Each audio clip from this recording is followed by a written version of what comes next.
Olá pessoal, bem-vindos a mais um vídeo no canal.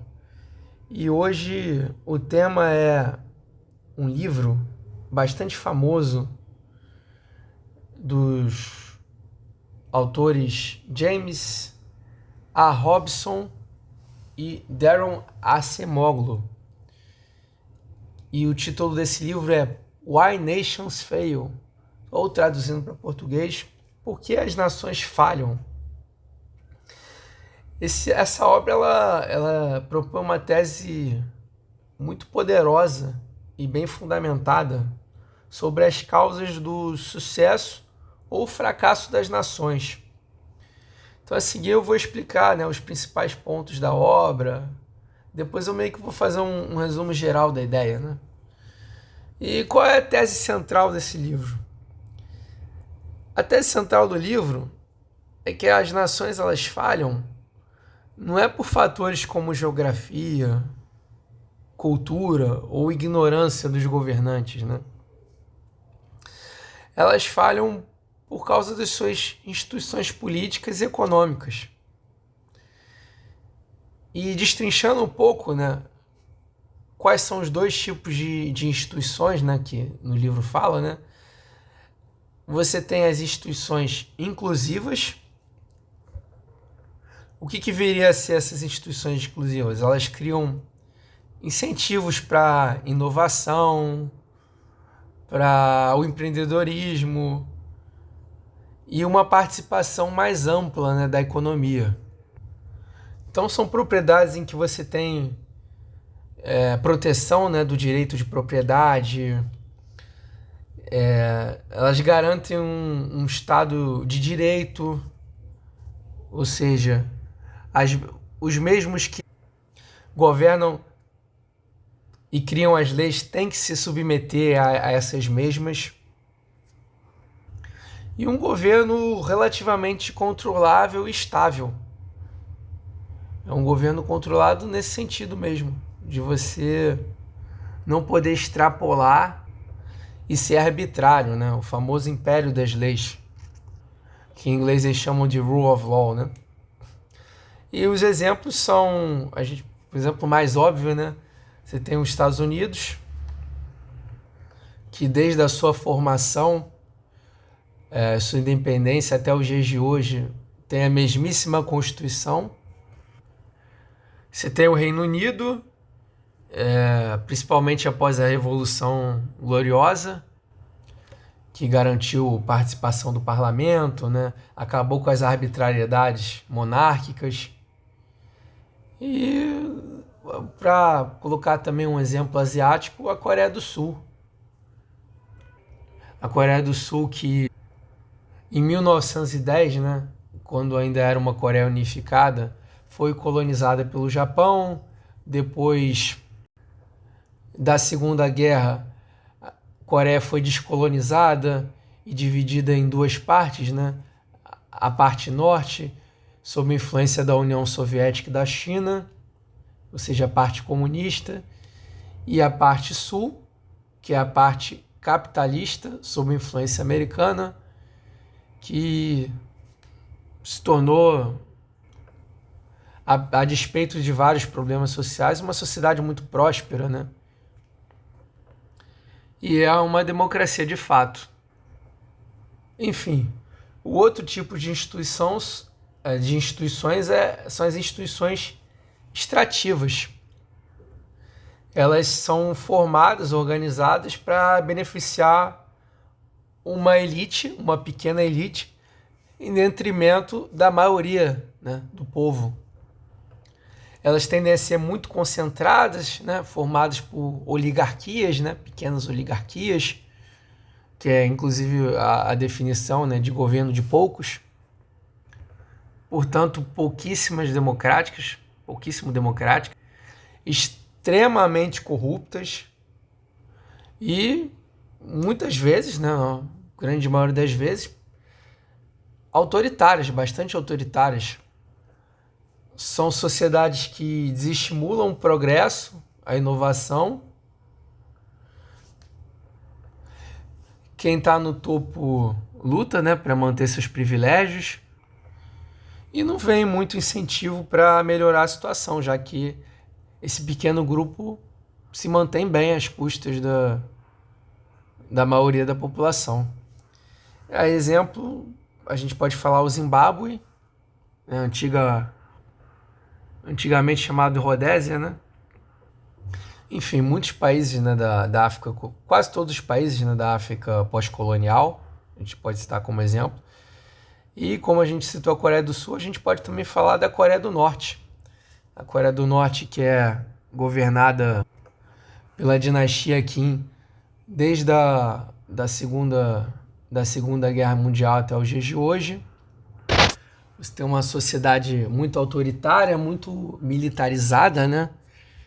Que os cidadãos, membros do partido ou fiéis a eles, tendem a ter melhores condições econômicas, né?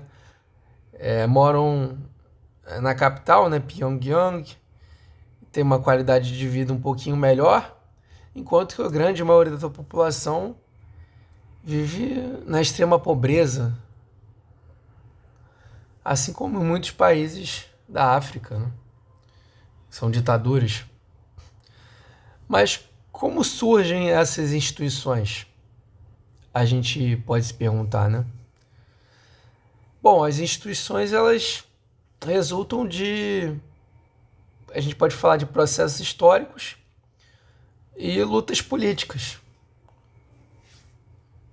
Muitas vezes, guerras, revoluções, mudanças políticas que criam oportunidades para transformar as instituições extrativas em inclusivas.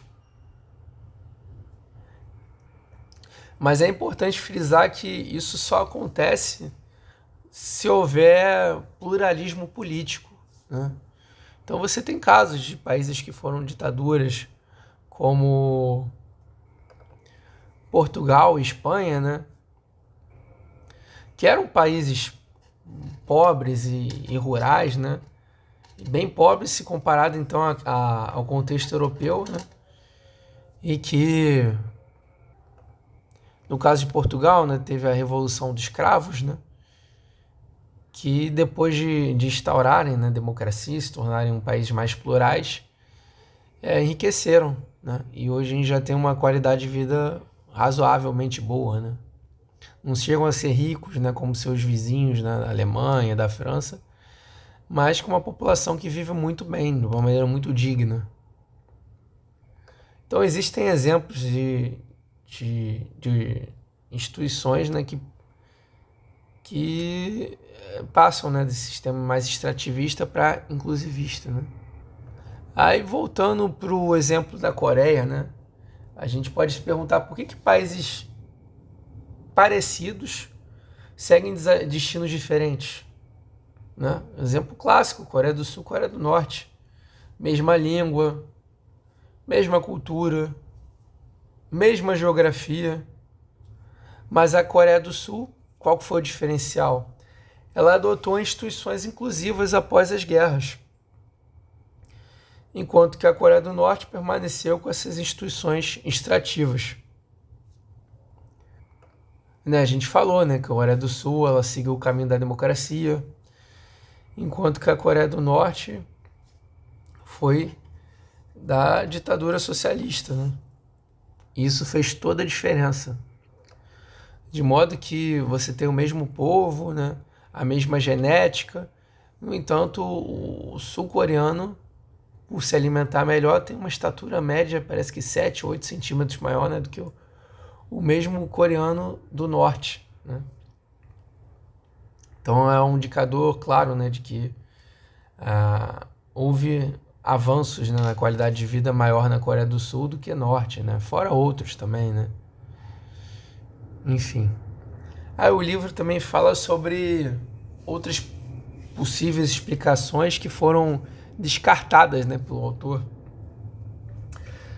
Que eu falei, né, no início do vídeo, né, a questão da geografia.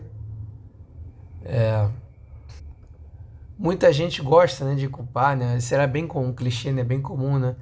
De culpar o clima, né? Não, porque países tropicais, eles são pobres, né, devido ao clima, né? O pessoal mais avesso ao trabalho, né? Existia essa teoria. Mas, se você for pegar bem exemplos na história, você tem a Singapura, que é um país tropical e é rico. A própria Austrália também, que é um país quente, né? Então, essa questão do calor, né, do clima tropical, se comprova um grande engodo. Você tem a questão também da cultura, né? Mas será mesmo? Porque a Alemanha nazista e a Alemanha democrática, elas tinham a mesma cultura, né? Então, muitas vezes a gente pode entender que, segundo o autor, né, os valores explicam pouco. O terceiro ponto que expõe no livro também seria a ignorância, né? Que na verdade falta um certo voluntarismo do governo, né? Que no fundo eles sabem o que fazer, mas eles não têm interesse em mudar porque isso ameaça suas elites. Esse terceiro ponto também é descartado pelo autor. Para ele não existe essa questão voluntarista, né? Que basta a boa vontade do governo. Ele acredita que não, que são as questões institucionais e os processos históricos que têm mais peso. São as instituições, né? Enfim. Então o resumo final seria assim: as nações falham quando as instituições extrativistas se mantêm no poder e dessa forma impedem o progresso da maioria da população. Então, segundo os autores, só quando há instituições de fato inclusivas, com pluralismo político, direitos e garantias, uma nação ela conseguiria prosperar de forma duradoura, saudável, estável. Então basicamente essas são as ideias do livro, né? Se vocês gostaram, eu peço para vocês curtirem o vídeo, compartilharem e até a próxima.